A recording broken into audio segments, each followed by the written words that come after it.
Mi mujer. Escuché, el hijo de mi pareja. Por eso, mi pareja es una mujer joven. Bueno, sí, por supuesto, de ser mujer, por salvo que sean. No. Hay un tema que realmente nos preocupa a todos. No sé, Octavio, ¿tú qué piensas? ¿Cuál es tu criterio sobre el problema que se ha suscitado entre el gobierno y la Conferencia Episcopal Ecuatoriana? No sé, tu opinión como ciudadano normal y corriente, ¿qué opinas tú de este impasse? Yo respeto mucho, desde que soy político, a todas las instituciones. La política no es personal, la política es política. Y cuando hay intervenciones de personas que representan una institución, hay que ser tinoso, de parte y parte. Hay que ser tinoso con los juicios de valor que se digan. Y además de tinoso, respetuoso. El Monseñor Arregui, ayer creo que vi en noticias, ha hecho ya una publicación diciendo que no ha tenido ninguna intención de afectar a nadie. Y eso me parece absolutamente saludable porque es aclaratorio.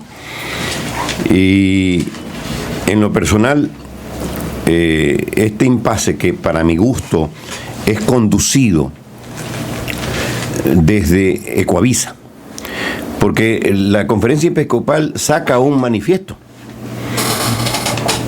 Listo. Pero Ecuavisa busca al interlocutor del Monseñor Arregui y le pregunta, como dices tú, le jalan la lengua, ¿no? Y sacan lo que quieren sacar, porque eso de ahí es editado. No sé si con el ánimo de armar esta bronca, esta confrontación adicional. Así lo veo yo. Y este juego provocado de alguna manera por Ecuavisa tiene eco en el secretario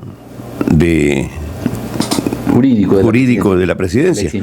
Y que desde mi punto de vista, con todo respeto, hace comentarios, digamos que fuera de tono, muy duros, hasta por la edad. A nosotros nos enseñaron a respetar las canas. Él representa una institución que nuestro país mayoritariamente cree que es la Iglesia. Entonces, emitir un juicio de valor tan peleagudo y que históricamente lo dijo Jaime Roldós, aunque sea cierto, no sé, desde mi punto de vista, pudo haber sido diferente. Fue inoportuno, ¿no? Desde mi punto de vista. Ahora, si nosotros empezamos a analizar la trayectoria política personal de Monseñor Arregui, esa es otra cosa, ese es otro canto. Efectivamente no es el único que ha estado, digamos, en vínculos con las élites de Guayaquil. Pero Octavio, ¿tú no crees que más bien todos esperábamos que en la sabatina el presidente ponga punto final a este tema, ¿no? Pero más bien con esta carta de protesta ante el nuncio apostólico, en lugar de apaciguar o de echarle tierra por último a este contencioso que para mí pudo haber sido, digamos, controlado, como que aumenta más la hoguera con eso de las cartas de protestas y cosas por el estilo, a lo que responde la Conferencia Episcopal, que se solidarizan como obispos, todos se solidarizan con Monseñor Arregui. Claro, ahí también el presidente toma una actitud de cuerpo, por decirlo de alguna manera, con todo respeto, aunque él es el presidente de la República y es dueño absolutamente de ciertas decisiones que puede tomar defendiendo al Ejecutivo. Y lo prudente o lo legal probablemente era levantar una protesta escrita sin que haya sido la protesta pública hecha por Alexis. O sea, si hacía lo mismo ahora sin que haya esa confrontación, tenía el mismo resultado. O sea, si no se producía la confrontación, el enfrentamiento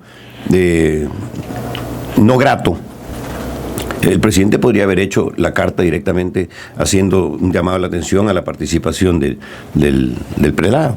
Y lo que hace es, de alguna manera, darle un espaldarazo a Alexis por lo que hizo, y mejor dicho, es parte del gobierno, es el ejecutivo y ellos de alguna manera son dueños de su versión, responsables de las mismas también. ¿Qué opinas, Joe? Bueno, las versiones y las responsabilidades de quienes gobiernan, en este caso los actores de este incidente, involucran al Estado ecuatoriano, que tiene como huésped a otro Estado soberano, como es el Vaticano, y en estricto orden de política de relación, si así ameritaba el tema, para aclararlo, era haber convocado al nuncio apostólico a la Cancillería y de una manera protocolar tratar el tema, pero como bien lo dice honorable asambleísta, se vive pues en un gobierno en el que las dignidades tienen absoluto dominio y predominio, y sus emociones las llevan a la palabra, y resulta que la persona que la emite no es cualquier funcionario, y de tal manera que se aplicaría ese principio tan antiguo, que no es la verdad lo que convence, sino la forma en la que se la dice. El señor abogado doctor Mera excede su respuesta cuando involucra conceptos y juicios de valor referido al segmento de la sociedad caracterizado por su bisexualidad, homosexualidad, que vaya a hablar con los homosexuales, absolutamente fuera de orden. Y el señor presidente de la República indica que falta al derecho romano. Allí está la equivocación de procedimiento y de dicción. Elevándonos al nivel de las relaciones diplomáticas entre ambas potencias, muy digna la ecuatoriana e histórica y universal la del Vaticano. Cuando el presidente Morales le hace un presente al Papa Francisco, un hombre de tanto ejercicio y de tanta calle, ¿qué le puede llamar la atención al Padre Francisco de lo que un ser humano diga o haga? Entonces Morales le entrega como presente una hoja de coca y encima una cruz. Obviamente el Papa se sorprendió muy impresionantemente. El comentario universal fue en el acto. Se consideró que era una falta de respeto porque estaba la cruz sobre una hoja de martillo. La hoz. Símbolo comunista. El Papa en ese momento lo que hizo fue estrictamente un acto protocolar. Después vino la explicación. Esa hoja de coca, ese martillo en forma de cruz, hoja y martillo, había sido labrado por Fray de León, un sacerdote boliviano de amplia tendencia social de izquierda, asesinado, y que fue asesinado. Aquí, desde muchos años atrás, Monseñor Albán en Cuenca, por los años 81, se expresó de una manera contundente sobre los partidos que gobiernan a los países y no miran a sus pueblos, sino que se nutren de poder. Pero finalmente con esto termino. Va Francisco este mes o el próximo a Washington, y por primera vez en la historia del imperio moderno, que es Estados Unidos de América, va invitado al Congreso a hablar. ¿Usted cree, señor asambleísta, doctor Norero, que el Papa va a ir a hablar de alguna misa o a darle la bendición? ¿Qué será lo que no les va a decir en su propio reducto? Y yo no creo en la libertad que tiene ese país, que vaya alguien a salir a decirle: sabe que usted me está ofendiendo. Yo solamente una acotación al respecto de lo que comenta. Rafael, el presidente de la República, cometió un error que rectificó en el paso de las horas vía Twitter. Con el tema del derecho canónico. El derecho canónico, efectivamente. Con el derecho romano. Eso es una confusión, fue un lapsus que corrigió. Te decía que si analizamos las personas, digamos, en este caso el protagonista de este malhadado enfrentamiento, el Monseñor Arregui, habría que analizar si es verdad el contenido de ese juicio de valor que me parece peyorativo de todas maneras, llamar a un prelado recadero. Eso para mí es irrespetuoso, por lo menos. Insolente, que es lo más grave todavía. Bueno, porque recadero por último puede ser menos ofensivo, pero de insolente. Yo lo encuentro un tanto peyorativo. O sea, el incidente no para ahí, porque por fin las palabras se las lleva el viento. Pero el asunto es que ahora se involucra, y esto sí lleva un poco a la pregunta, ¿por qué? Javier Lasso, muy atildado, muy conservador, muy ordenado, pero se ha lanzado a criticar de una manera abierta a Alexis Mera, al doctor Mera.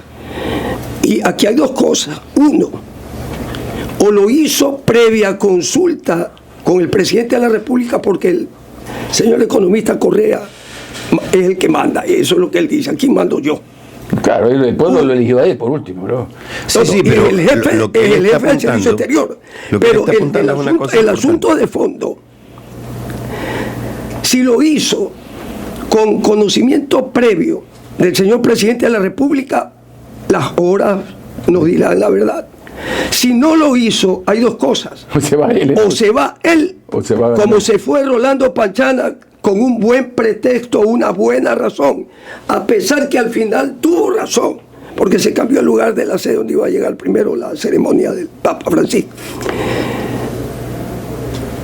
O se va Alexis Mera. Pero es obvio que el doctor Mera hace rato que sabe si Javier ha hablado porque se excedió, y entonces procedería que el señor presidente de la República los llame a los 12. Dice, bueno, aquí vea usted qué puede pasar. No conozco las declaraciones de Javier. Yo estaba tratando de ubicar al prelado en cuestión, que a veces tengo la coincidencia de encontrarlo a Monseñor viajando a Quito o de Quito a Guayaquil, y me sorprende por lo menos que otros obispos, ¿no?, viajan en clase turística, económica. Pero Monseñor Arregui viaja en primera clase. Eso seguramente no lo conoce la ciudadanía, pero yo por eso no lo voy a llamar. ¿Y tú viajabas en primera clase también o en turismo? Dependiendo. Toda mi vida, cuando he viajado en avión. Personal, Sí, viaje personal. Normalmente mis viajes a Quito eran en Quito, en transporte terrestre. Y cuando lo hago en avión depende. Si es personal, yo voy en clase económica. Pero si es oficial, voy en la clase que les asignan. La Asamblea nos asigna, efectivamente. Y para que ustedes vean, la Iglesia también le da esta categoría. Estatus a sus máximos prelados. A sus máximos representantes. Así es. Yo conozco al Papa Francisco, no en persona, pero en las actividades